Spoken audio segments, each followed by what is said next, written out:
तर मित्रांनो, आज आपल्याला जायचं होतं ट्रॅक्टर आणायला आणि तो पण 4x4. तर नमस्कार मित्रांनो, स्वागत आहे आजच्या ब्लॉगमध्ये. आलो आणि डायरेक्ट ट्रॅक्टरवरती बसलो. ट्रॅक्टरला शेल मारला. म्हटलं आता चला ट्रॅक्टर न्यायला मोठा भाऊ आणि मी येईल होतो. पण भावाला म्हटलो ट्रॅक्टर आज तेरा भाई चलाएगा. भाऊ म्हणे ट्रॅक्टर चालव, पण रिकामे उद्योग केले तर मग पाय.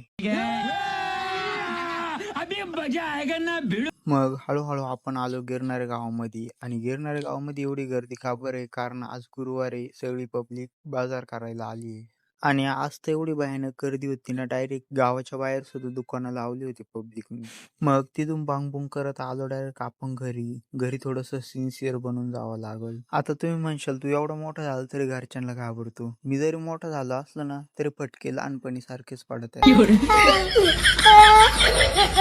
घरी आल्याच्या नंतर भाऊन ते आले बेड पाडायला आणि डिझेलचा डब्बा घरीच टाकून आले होते. मग मी तो डब्बा घेऊन आलो होतो आणि बेड पाडायचा तर एकदम जोरामध्ये चालू होतं. इकडं पप्पा काहीतरी करत होते. म्हटलं चला आता पप्पाला मदत करू. तर चला आता आपण भेटू पुढच्या ब्लॉगमध्ये.